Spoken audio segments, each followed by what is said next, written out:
基本上所有藥物都一定有副作用㗎啦。但係啲人講話，佢會好傷肝好傷腎，我就話唔傷肝唔傷腎，不過唔知傷乜。嗱，我冇講俾你聽啦，你話嗰樣我就話唔係嗰樣嘢。傷荷包。荷包，喂，嗱又咁講喎，如果有啲人痛症嘅話咧，佢覺得錢已經唔係問題嘅，即係嗰種痛係唔係到你講到咁簡單啊？即係我都嗰句啦，當你病到在床前面嘅時候，你身家幾多億都冇用㗎，係咪？在座各位喺我哋呢個情況，喺我哋未有任何關節痛、骨痛嘅情況之下，我哋會做啲乜嘢啊？食關節。係啦，食關節配方啊，換關節。好啦，呢個就係換關節嘅情況啦，好啦。嗱，有啲換局部，有啲係成個換，好啦。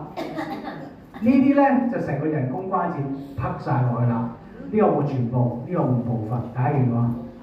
有啲換部分，有啲換全部，全部有一啲嗱，以前係金屬嘅，而家應該再進化啲啦，係咪先？就再靚啲，唔使你金屬啦，唔係我唔識講佢，唔係就係塑膠嘅，即係一啲人造纖維啊啲嘢令到你磨損少啲，但係你小面嗰個問題就係、你個隨著人慢慢年紀大嘅話，你啲骨啊各方面啲形態變嘅話咧，你個關節都係唔啱位㗎啦，都係唔啱位㗎啦，係咪？好啦，都係唔啱位嘅情況之下點樣啊？咪痛咯，咪又換咯，係咪啊？就係咁嘅情況啊，好啊。咁所以最理想咩咧？就係、最天然嘅嘢啦，啱唔啱啊？最天然就最好㗎啦，係嘛？所以咧，好啦，喺我哋如果唔需要換關節情況之下，在座各位我都講啦，其實由基本上35歲開始咧，我都鼓勵大家要開始服用定一啲嘅鈣同埋關節㗎啦，唔好去到有事先去服用啊。到你有事咧，嗱我亦都唔怕大家講，大家都遇過啦。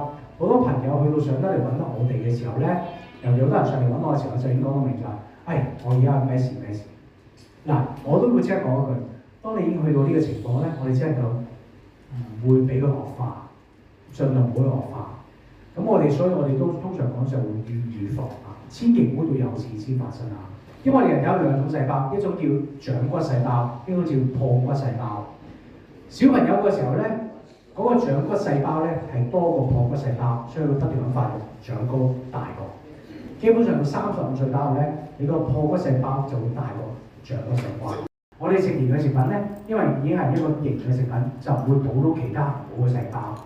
唯獨我哋嘅肝膽啊、康嗰啲，我哋就可以將一啲唔好嘅細胞抽咗變為水分排咗翻出嚟。呢、個就係嗰個嘅功能。破壞你嘅骨細胞，即係破壞你啲鈣質吸收。汽水就千祈就唔好飲啦，係。同埋都係嗰句戒甜，係啊，甜嘢就好睇翻你咩年紀。你話50歲換嘅，你咪要60歲、65歲都冇問題咯。如果你60幾歲換嘅話咧，我可以同你講，10年內你可能要再做過。基本上就呢、個就係嗰個狀況啊。咁你諗下啦，70歲又換一個，70幾又換一個，你換得幾次啊？